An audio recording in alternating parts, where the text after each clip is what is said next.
لا تقوم الساعة حتى يقول لا إله إلا الله পৃথিবীর বুকে এতদিন পর্যন্ত কিয়ামত সংঘটিত হবে না যতদিন পর্যন্ত একজন আল্লাহ আল্লাহ বলনেওয়ালা থাকবে। আর যেই দিন একজন আল্লাহ আল্লাহ বলনেওয়ালা থাকবে না ওই দিন আল্লাহ ইসরাফিলকে আদেশ করিবেন, ও আমার ইসরাফিল, আমি আল্লাহ তোমাকে আদেশ করিলাম তুমি তোমার সিংহার মধ্যে ফু মারিয়া দাও। আল কারিআতু মাল কারিআ ওয়া মা আদরাকা মাল কারিআ।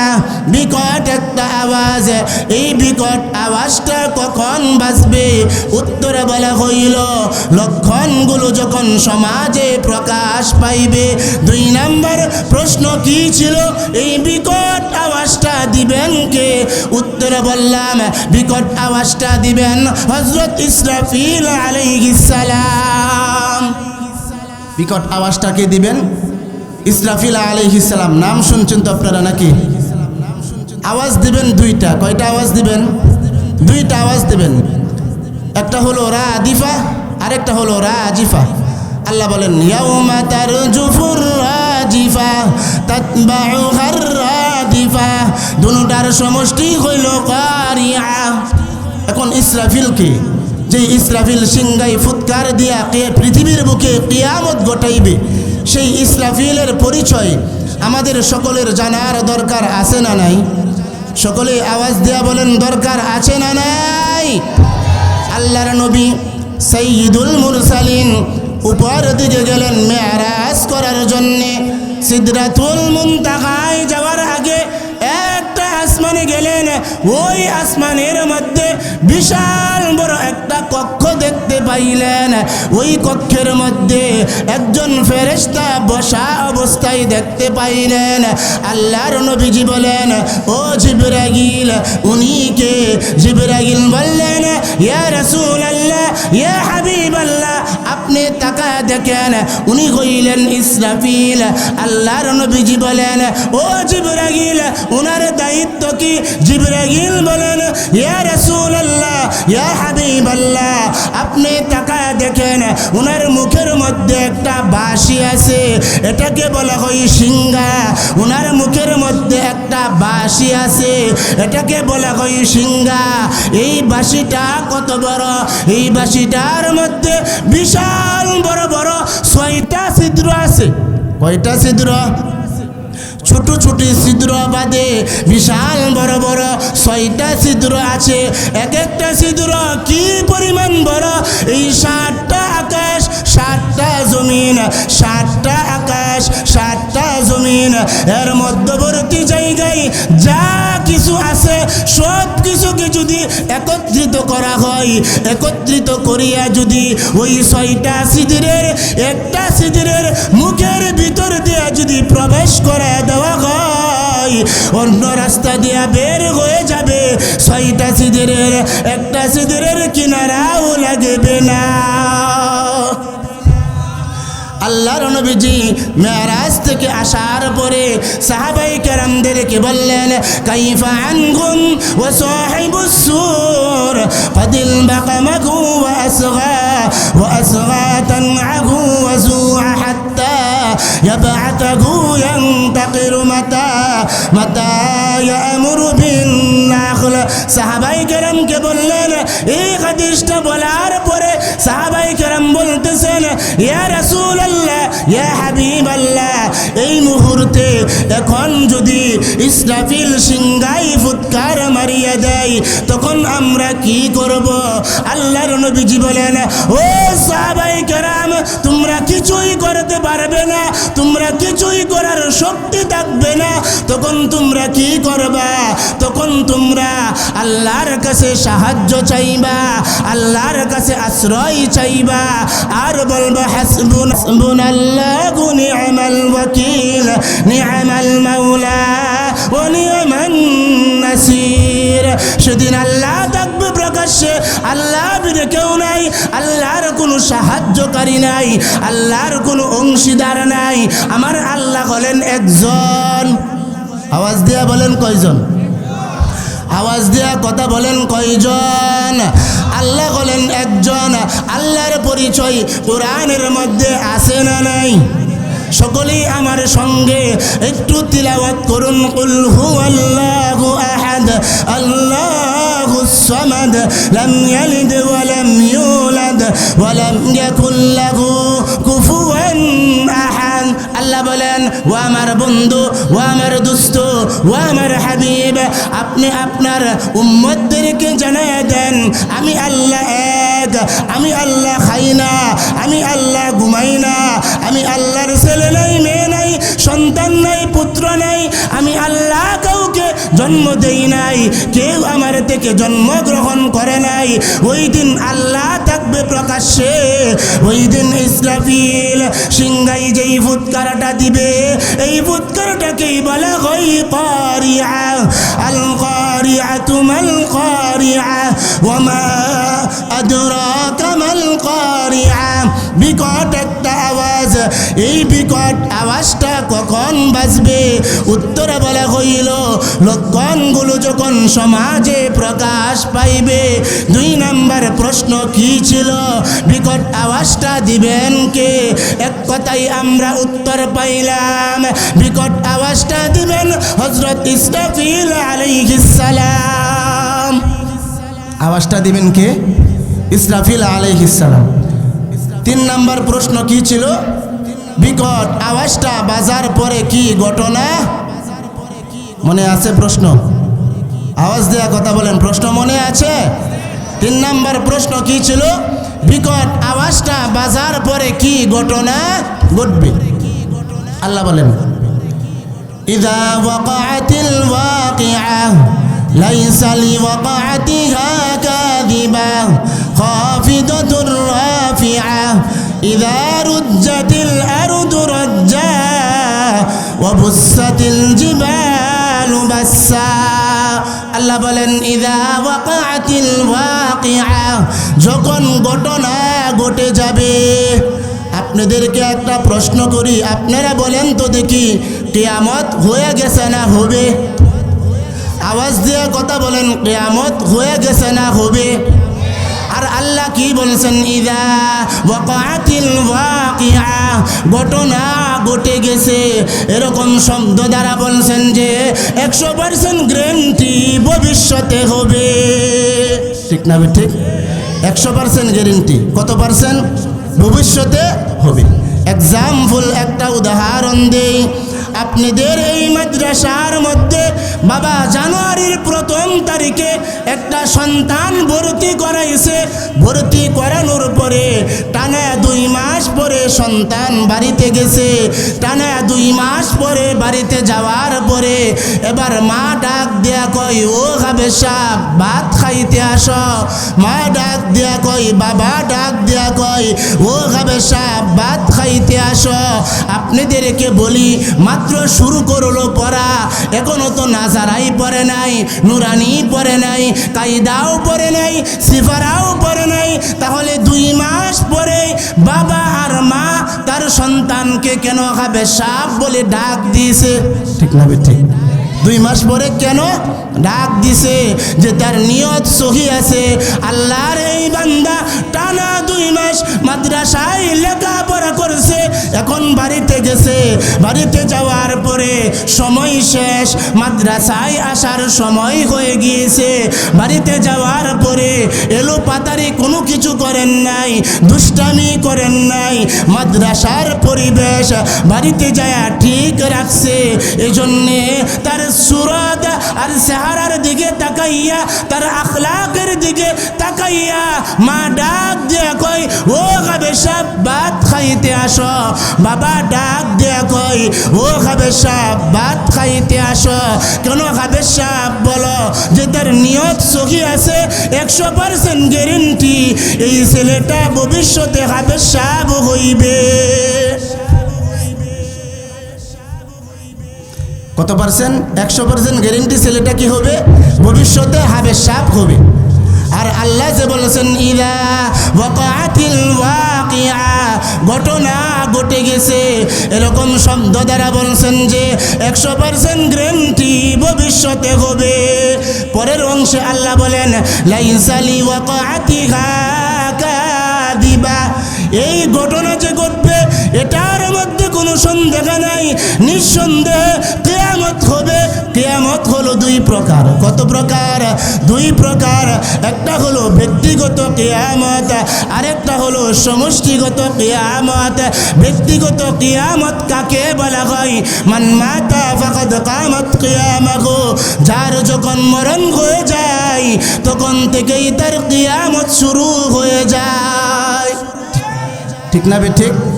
যার যখন মরণ হয়ে যায় তখন থেকেই তার কিয়ামত শুরু হয়ে যায়। আরেকটা হলো সমষ্টিগত কিয়ামত। সুতরাং এরকম ঘটনা ভবিষ্যতে হবে, সিগায়ে মাজি দ্বারা আল্লাহ বর্ণনা করেছেন ওয়াজাজে মায়াউল, 100% গ্যারান্টি ভবিষ্যতে কিয়ামত হবে। ভবিষ্যতে কিয়ামত হবে। আল্লাহ বলেন ইযা ওয়াকাআতিল ওয়াকিআ, এই দুনিয়ার মানুষেরা আমার ইসরাফিল যখন সিংহাই ফুৎকার মেরে দিবে তো কি ঘটনা ঘটবে? মাত্র দুইটা ঘটনা ঘটবে। কয়টা? মাত্র দুইটা ঘটনা ঘটবে। একটা হলো খাফিদা, আরেকটা হলো রাফিআ। খাফিদাতুর রাফিআ, খাফিদাতুর রাফিআ। খাফিদ শব্দের অর্থ হইল ওই দিন আল্লাহ উঁচু জিনিসকে নিচু করিবে, আরেকটা হইল নিচু জিনিসকে উঁচু করিবে। উঁচু আর নিচু দুই প্রকার, একটা হলো হাকিকি, আরেকটা হলো মাজাজি। হাকিকি কোনটা আলোচনার সময় নেই, মাজাজি কোনটা আলোচনার সময় নেই, এরপরেও সামান্য একটু আলোচনা করে যাই। আল্লাহ বলেন ইদাশ শামসু কুববিরাত ওয়া ইদান নুজুমু কাদারাত। আল্লাহ বলেন এই দুনিয়ার মানুষেরা আমার ইসরাফিল যখন সিংহাই প্রথম ফুৎকার মেরে দিবে তো সৌর জগতে আওয়াজটা যাবে। সৌর জগতে আওয়াজটা যায় চন্দ্রকে দ্বিখণ্ডিত করবে, সূর্যকে দ্বিখণ্ডিত করবে। কুববিরাতের ব্যাখ্যা দুইটা, ওয়া ইদান নুজুমু কাদারাত, কাদারাতের ব্যাখ্যা দুইটা। এক নম্বরে ব্যাখ্যা হলো চন্দ্র আর সূর্য আলোহীন হইয়া যাবে। দুই নম্বরে ব্যাখ্যা হলো টুকরা টুকরা হইয়া সাগরের মধ্যে নিক্ষিপ্ত হইবে। এই চন্দ্র আর সূর্যের কি অবস্থা হবে? আরেক আয়াতে আল্লাহ বলেন ওয়া ইদাল বিহারু ফুজ্জিরাত, এই চন্দ্র আর সূর্য সাগরের মধ্যে নিক্ষিপ্ত হওয়ার পরে ঘরের পানি বাহিরে, বাহিরের পানি পুকুরে, পুকুরের পানি খালে, খালের পানি বিলে, বিলের পানি সাগরে। এক কথায় গোটা পৃথিবীর পানি গিয়া এক জায়গার মধ্যে জমা হইবে। আল্লাহ বলেন ফাইদা বারিকাল বাসর, ফাইদা বারিকাল বাসর ওয়া খাসাফাল কমারু ওয়া জুমিআশ শামস, ওয়া জুমিআশ শামসু ওয়াল কমার ইয়াকুলুল ইনসান ইয়াউমাইযিন আইনাল মাফার। ফাইদা বারিকাল বাসর ওয়া খাসাফাল কমারু ওয়া জুমিআশ শামস, ওয়া জুমিআশ শামসু ওয়াল কমার। ওই দিন চন্দ্র আর সূর্যকে ঘষানো হবে, ঘষায়া ঘষায়া জমা করা হবে সাগরে। ওই দিন মানুষের অবস্থা কি হবে? মানুষ বলবে ইয়াকুলুল ইনসান ইয়াউমাইযিন আইনাল মাফার। মানুষরা বলবে পালায়ন করব কোথায়? পালায়নের জায়গা নাই। আল্লাহ নিজেই বলবেন কাল্লা লা ওয়াজার, না কোথাও পালন করতে পারবে না, কোথাও পালায়নের জায়গা নাই। ইলা রব্বিকা ইয়াউমাইযিনিল মুস্তাকার, একমাত্র আমি আল্লাহ যাকে জায়গা দিব, আমি আল্লাহ যাকে আশ্রয় দিব, আমি আল্লাহ যাকে ঠাঁই দিব, সেই একমাত্র জায়গা পাইবে। ওই দিন হাসরবাসীদের কি অবস্থা হইবে? ওই হাসরবাসীদেরকে সম্বোধন করে আমার আল্লাহ ডাক দিয়ে বলবেন ইয়া মাশারাল জিন্নি ওয়াল ইনসি ইন ইসতাতা'তুম আন তানফুযু মিন আকতারিস সামাওয়াতি ওয়াল والأرض فانفذوا لا تنفذون إلا بسلطان ওই দিন আল্লাহ পৃথিবীর মানুষদেরকে বলবে, ও পৃথিবীর জিন জাতি, ও পৃথিবীর মানব জাতি, আজকে যদি তোমাদের শক্তি থাকে ফাংফুজু, যাও। কোথায় যাইবা? দুজখে যাও। আল্লাহ নিজেই বলবেন লা তানফুজুনা ইল্লা বিসুলতান, যাওয়া তো সম্ভবই হবে না আমি আল্লাহর অনুমতি ছাড়া। সেদিন মানুষ বলবেন আইনাল মাফার, পালন করব কোথায়? পালনের জায়গা নাই। আরেক আয়াতে আল্লাহ বলেন ওয়াজিআ ইয়াউমাইদিন বিজাহান্নাম ইয়াউমাইদিন ইয়াতাযাক্কারুল ইনসান ওয়া আন্না লাহু যিকরা। ওই হাসরের কঠিন ভয়াবহ ময়দানে আল্লাহ তাআলা হাসরবাসীদেরকে কাহার নামের পরিচয় দিবে, কাহার সুরতের পরিচয় দিবে, আর বলবে লিমানিল মুলক, লিমানিল মুলকুল ইয়াউম লিল্লাহিল ওয়াহিদিল কাহ্হার। ওই দিন হাসরবাসীরা হাসরের ময়দান থেকে পলায়ন করতে চাইবে, পলায়ন করার জন্য চেষ্টা করবে।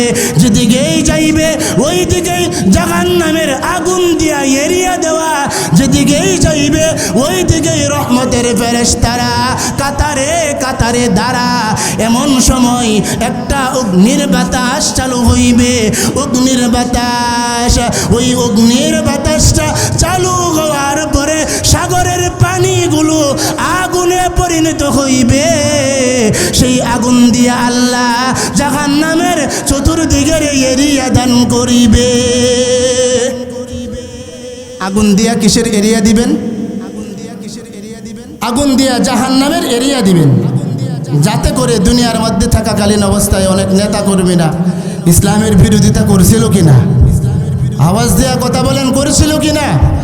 কোরআনের বিরুদ্ধে স্লোগান দিচ্ছিল কিনা? উলামায়ে কেরামের বিরুদ্ধে স্লোগান দিচ্ছিল। ওই সমস্ত কোরআন বিরোধী যারা থাকবে, উলামায়ে কেরাম বিদ্বেষী যারা থাকবে, মাদ্রাসা বিদ্বেষী যারা থাকবে, এদেরকে বুঝাইবে হাসরের ময়দানের এরিয়াও কিন্তু জাহান্নামের আগুন দিয়া এরিয়া দেওয়া। ওই দিন কেউই পলায়ন করতে পারবে না, সেই আগুন দিয়া জাহান্নামের এরিয়া দিবে। এখন একটা প্রশ্ন জাগার কথা হুজুর, আগে যে বলছিলেন চন্দ্র আর সূর্যকে আল্লাহ কেন জাহান্নামে দিবে? একটা প্রশ্ন জাগেনি। চন্দ্র সূর্যের তো কোনো দোষ নাই, চন্দ্র সূর্যের কোনো দোষ আছে? তো বিনা দোষে, বিনা কারণে, বিনা অপরাধে এদেরকে আল্লাহ কেন জাহান্নামে দিবে? তাফসীরের কিতাবের মধ্যে পাওয়া যায় দুইটা কারণে। কয়টা? কয়টা কারণ? দুইটা কারণ। এক নাম্বার হলো আমাদের বাংলাদেশে নাই, একদল মানুষ আছে এরা চন্দ্র পূজা করে, আর একদল মানুষ আছে এরা সূর্যকে পূজা করে। আছে না নাই? আওয়াজ দেয়া কথা বলেন, আছে না নাই? ওই দিন চন্দ্র আর সূর্যকে জাহান্নামে দেওয়ার মানে হচ্ছে ওই দিন যারা চন্দ্র আর সূর্যকে সেজদা করেছিল, পূজা করেছিল, ওই চন্দ্র পূজক যারা, সূর্য পূজক যারা, এদেরকে আল্লাহ বুঝাইবেন, এ পৃথিবীর চন্দ্র পূজকের দলেরা, ও পৃথিবীর সূর্য পূজকের দলেরা, তুমি চন্দ্রকে সেজদা করেছিলা, সূর্যকে সেজদা করেছিলা, চন্দ্র আর সূর্য তোমাকে জাহান্নামের আগুন থেকে বাঁচাইবে। আর আজকে আমি আল্লাহ এই চন্দ্র আর সূর্যকে ভেঙ্গে জাহান্নামে দিলাম। ও জালিম, তুই কোন জান্নাতের মধ্যে যাইবে? ঠিক না বে ঠিক? এটা বুঝাইবার জন্য জাহান্নামে দিবে। এখন আসেন, একটা সুন্দর ফিনিশিং আছে। এক নম্বরে ব্যাখ্যা, দুই নম্বরে ব্যাখ্যা। আল্লাহ মানুষ সৃষ্টি করেছেন, মানুষ, এই মানুষকে সৃষ্টি করতে যায় আল্লাহ মাটির অংশ বেশি দিয়ে সৃষ্টি করেছেন। কিসের অংশ? মাটির অংশ বেশি দিয়ে সৃষ্টি করেছেন। এই কারণে মাটির মানুষ মাটিতে থাকতে তাদের কোনো অসুবিধা হয় না। ঠিক না বে ঠিক? অনুরূপভাবে আল্লাহ উড়ন্ত পাখিকে সৃষ্টি করেছেন। উড়ন্ত পাখিকে সৃষ্টি করতে যায় আল্লাহ বাতাসের অংশ বেশি দিয়ে সৃষ্টি করেছেন। বাতাস এজন্য তারা আকাশে উড়া করতে পারে, তাদের কোনো কষ্ট হয় না। ঠিক তেমনি ভাবে আমার আল্লাহ সাগরের মধ্যে মাছ সৃষ্টি করেছেন। মাছ, এই মাছকে সৃষ্টি করতে যায় আল্লাহ পানির অংশ বেশি দিয়ে সৃষ্টি করেছেন। এই জন্যে পানির মাছ পানিতে থাকতে তাদের কোনো অসুবিধা হয় না।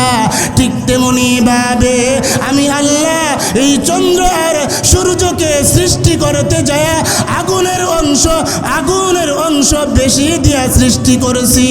এই কারণে চন্দ্র আর সূর্যকে ভেঙ্গে জাহান্নামে দিলেও ইঞ্চি পরিমাণ কষ্ট হইবে না। জোরে আওয়াজ দিয়ে বলেন সুবহানাল্লাহ। আল্লাহ বলেন আল কারিআতু মাল কারিআহ ওয়া মা আদরাকা মাল কারিআহ। বিকট একটা আওয়াজ, এই বিকট আওয়াজটা কখন বাজবে? উত্তরে বলা হইল লক্ষণগুলো যখন সমাজে প্রকাশ পাইবে। 2 নম্বর প্রশ্ন কি ছিল? বিকট আওয়াজটা দিবেন কে? উত্তর পাইলাম বিকট আওয়াজটা দিবেন হযরত ইসরাফিল আলাইহিস সালাম। 3 নম্বর প্রশ্ন ছিল বিকট আওয়াজটা বাজার পরে কি ঘটনা ঘটবে? মাত্র ঘটনা ঘটা শুরু হইতেছে, তো সম্মানিত উপস্থিতি,